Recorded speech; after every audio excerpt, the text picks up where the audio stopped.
warahmatullahi wabarakatuh. Di sini saya akan membahas tentang filosofi dasar ekonomi Islam. Yang dimaksud Islam di sini ialah keyakinan atau kebenaran yang mutlak. Sedangkan ekonomi Islam ialah suatu ilmu multidimensi atau interdisiplin komprehensif bersumber dari Al-Quran dan Sunnah serta ilmu-ilmu rasional. Definisi ekonomi Islam ialah ilmu ekonomi yang berdasarkan nilai atau ajaran agama. Ekonomi Islam sebagai sistem menyangkut pengaturan. Yang dimaksud pengaturan di sini ialah pengaturan kegiatan ekonomi dalam suatu masyarakat atau negara berdasarkan suatu cara atau metode tertentu. Adapun ekonomi syariah menurut undang-undang yaitu ekonomi syariah adalah perbuatan atau kegiatan usaha yang dilaksanakan menurut prinsip syariah.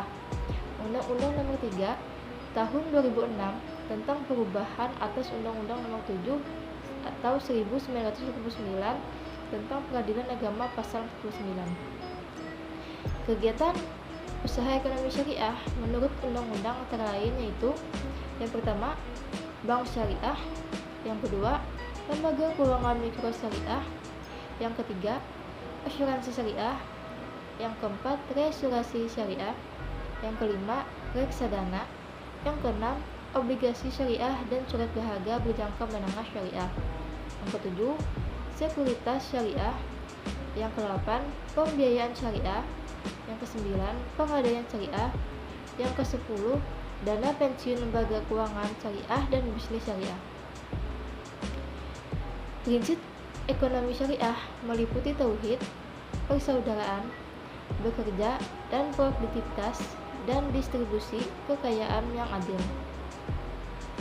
Tujuan ekonomi Islam: yang pertama, memenuhi kebutuhan dasar manusia meliputi pangan, sandang, papan, kesehatan, dan pendidikan untuk setiap lapisan masyarakat.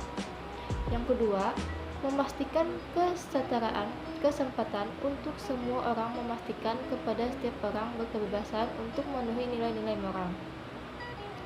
Yang ketiga, mencegah terjadinya pemusatan kekayaan dan meminimalkan ketimpangan dana distribusi pendapatan dan kekayaan di masyarakat, memastikan stabilitas dan pertumbuhan ekonomi.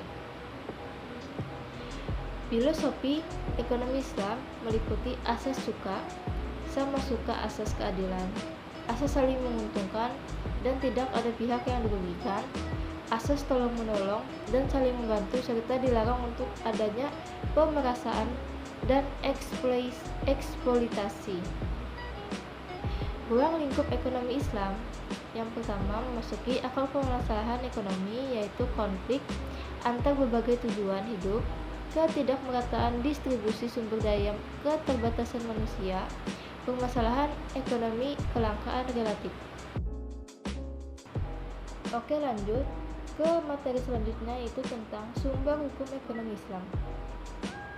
Sumber hukum: segala sesuatu yang melahirkan atau menimbulkan aturan yang mempunyai kekuatan yang bersifat mengikat, yaitu peraturan yang apabila dilanggar akan menimbulkan sanksi yang tegas dan nyata. Sumber hukum Islam: segala sesuatu yang dijadikan pedoman atau yang menjadikan sumber syariat Islam. Sumber hukum ekonomi Islam yaitu segala sesuatu yang menjadi pedoman untuk menggali sesuatu hukum dalam bermuamalah. Sumber hukum ekonomi dalam Islam ada dua, yaitu hukum primer dan sumber hukum sekunder. Sumber hukum primer yaitu bersumber dari Al-Quran dan hadis, sedangkan sumber hukum sekunder bersumber dari ijma, qiyas, ihtisan, maslahah, mursalahah, kandungan Al-Quran yaitu akidah, akhlak, syariah, serta kisah, ilmu pengetahuan, dan lain-lain. Hadis ialah perkataan, perbuatan, dan ketetapan Rasulullah. Contoh dari perkataan yaitu la dahara wala darara, atau tidak boleh membahayakan diri sendiri dan orang lain.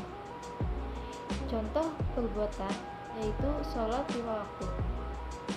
Contoh ketetapan yaitu perbuatan sahabat yang tidak ditegur oleh Rasulullah atau Rasul hanya diam. Ijma adalah kesepakatan semua mujtahid di kalangan umat Islam pada suatu masa setelah kewafatan Rasulullah atas sesuatu hukum syara mengenai sesuatu kejadian ataupun kasus. Qiyas adalah menghubungkan suatu kejadian yang tidak ada naasnya kepada kejadian yang lainnya yang ada naasnya dalam hukum yang telah ditetapkan oleh naasnya. Ihtisan adalah mencari hukum berdasarkan kebaikan kecenderungan seseorang pada sesuatu karena menggapi lebih baiknya. Masalah mursalah adalah kemaslahatan yang tidak disyariatkan oleh syar'i dalam wujud hukum dalam rangka menciptakan keselamatan di samping tidak terdapat dalil yang membenarkan atau menyalahkannya. Al-af adalah sesuatu yang sering dikenal manusia dan menjadi tradisinya, baik berupa perbuatan atau perkataan. Baik, lanjut ke materi yang ketiga yaitu harta dan kepemilikan dalam Islam. Pengertian harta secara etimologi adalah sesuatu yang dibutuhkan dan diperoleh manusia, baik berupa benda yang tampak seperti emas, perak, bintang, tumbuh-tumbuhan, maupun yang tidak tampak. Pengertian kepemilikan adalah hubungan syariah antara manusia dengan sesuatu harta yang memberikan hak mutlak kepada orang itu untuk melakukan pemanfaatan atau tasyaruf atas sesuatu itu dan mencegah orang lain untuk memanfaatkannya. Konsep kepemilikan harta dalam Islam ialah sesungguhnya harta itu hakikat milik Allah. Kemudian Allah telah menjadikannya manusia berkuasa atas harta itu. Berarti segala pengaturan urusan harta wajib tunduk kepada hukum syariat Islam atau Allah. Jenis kepemilikan dalam Islam ada 3, yaitu kepemilikan individu, yang kedua kepemilikan umum, yang ketiga kepemilikan negara. Kepemilikan individu ialah harta yang telah ditetapkan oleh hak miliknya oleh asy-syar'i atau Allah Subhanahu wa taala bagi individu untuk memanfaatkan benda. Benda yang dapat dimiliki individu seperti rumah, mobil, dan uang adalah hak individu yang legal dan dipelihara oleh negara dalam batas syariat Islam. Kepemilikan umum ialah harta yang telah ditetapkan hak miliknya oleh asy-syar'i bagi komunitas jamaah secara bersama-sama untuk memanfaatkan benda. Kepemilikan negara di sini ialah harta milik negara.